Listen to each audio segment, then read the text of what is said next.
찬송가 269장 그 참혹한 십자가의 269장 찬송합니다.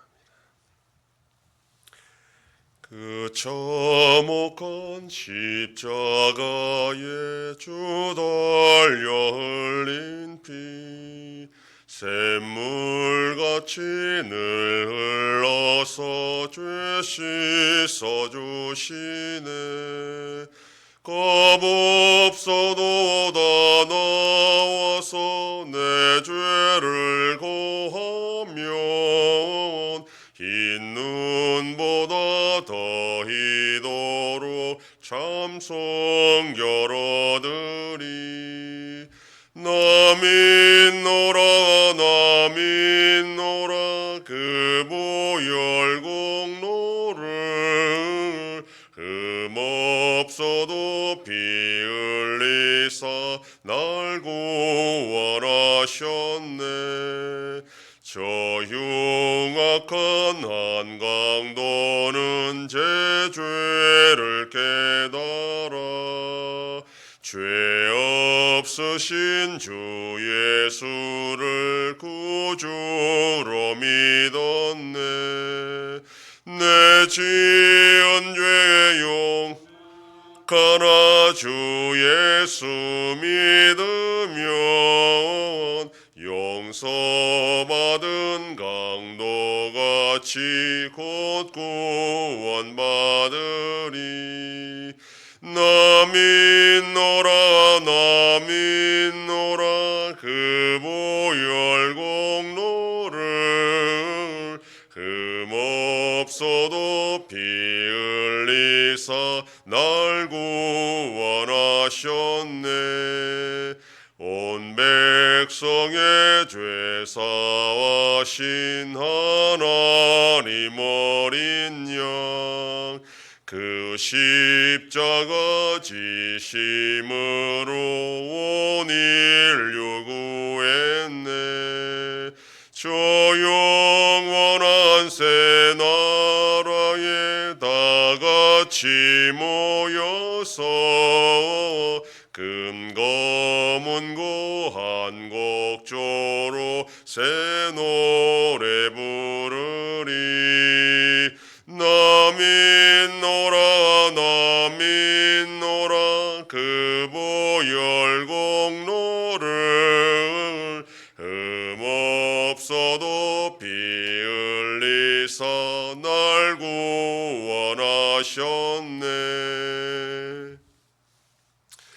전능하사 천지를 만드신 하나님 아버지를 내가 믿사오며 그 외아들 우리 주 예수 그리스도를 믿사오니 이는 성령으로 잉태하사 동정녀 마리아에게 나시고 본디오 빌라도에게 고난을 받으사 십자가에 못 박혀 죽으시고 장사한 지 사흘 만에 죽은 자 가운데서 다시 살아나시며 하늘에 오르사 전능하신 하나님 우편에 앉아 계시다가 저리로서 산자와 죽은 자를 심판하러 오시리라. 성령을 믿사오며 거룩한 공예와 성도가 서로 교통하는 것과 죄를 사하여 주시는 것과 몸이 다시 사는 것과 영원히 사는 것을 믿사옵나이다. 아멘. 하나님 말씀 요한계시록 4장 1절 말씀입니다. 신약성경 403페이지. 요한계시록 4장 1절 말씀 다 같이 봉독합니다. 이 일 후에 내가 보니 하늘에 열린 문이 있는데 내가 들은 바 처음에 내게 말하던 나팔 소리 같은 그 음성이 이르되 이리로 올라오라. 이후에 마땅히 일어날 일들을 내가 내게 보이리라 하시더라. 아멘. 이 일 후라라는 것은 아시아의 7교회에 편지하라고 말씀하신 후입니다. 사도 요한이 보니 하늘에 열린 문이 있었고 처음에 자신에게 말씀하셨던 나팔 소리 같은 음성이 이리로 올라오라 하시면서 이후에 마땅히 일어날 일들에 대해 보여주시겠다 그렇게 말씀합니다. 지금까지 주님은 이 땅에서 고통받고 있는 7교회에 말씀하셨습니다. 지상의 교회가 밖으로는 로마 제국의 핍박과 압제가 계속되는 상황이었고, 안으로는 우상 숭배와 배교와 이단의 공격으로 고통당하고 있었습니다. 교회는 금방이라도 사라져버릴 것 같은 그런 위기의 상황이었습니다. 당시 로마 황제 도미티아누스 황제는 예루살렘을 완전히 멸망시킨 티투스 황제의 동생이었고, 기독교를 가장 심하게 박해했던 그런 황제로 알려져 있었고, 바로 그 시절에 지금 사도 요한이 이 편지를 쓰고 있었던 것입니다. 그 황제의 고난은 자신의 고난을 광화하기 위해서 자신을 마치 신의 아들이라 스스로도 부르고 많은 제국 사람들에게 그렇게 부르도록 강요했던 황제가 바로 이 도미티아누스 황제였고, 황제 숭배의 시작이 바로 여기서 비롯되었습니다. 그 당시 지중해 연안에는 로마 제국 이 황제에게 대항할 세력과 나라는 아무도 없었기 때문입니다. 이러한 현실에서 신음하고 있던 사도 요한에게 지금 주님께서는 하늘 문을 여시고 올라오라고 지금 말씀하는 겁니다. 에스겔 선지자도 이런 경험을 했습니다. 에스겔 1장 1절에 30해째 넷째 달 초닷새에 내가 그발 강가에 사로잡힌 자 중에 있을 때에 하늘이 열리며 하나님의 모습이 내게 보이니, 이렇게 되어 있습니다. 예수님께서 세례를 받으실 때에도 이런 일이 있었습니다. 마태복음 3장 16절에 예수께서 세례를 받으시고 곧 물에서 올라오실새 하늘이 열리고 하나님의 성령이 비둘기같이 내려 자기 위에 임하심을 보시더니, 스데반이 순교할 때도 이런 일이 있었습니다. 사도행전 7장 56절에 말하되 보라 하늘이 열리고 인자가 하나님 우편에 서신 것을 보노라 한데, 그러니까 중요한 시점마다 하늘이 열리면서 이 땅으로 연결된다라는 것을 우리에게 보여주고 있습니다. 요한이 땅만 바라보았을 때는 모든 것이 암울하고 절망적인 상태였습니다. 교회는 안팎으로 힘든 싸움을 싸우고 있었습니다. 그런데 눈을 들어 하늘을 보니 하늘의 문이 열려 있었던 것입니다. 이것이 의미하는 것은 로마 황제가 이 세상을 다스리는 것이 아니라 하나님이 우리 인생을 굽어 살피시고 다스리고 있다라는 것을 알려주는 말씀입니다. 본문은 성도가 이 세상을 어떠한 시각으로 바라보고 살아야 될지를 잘 알려주고 있는 그런 말씀입니다.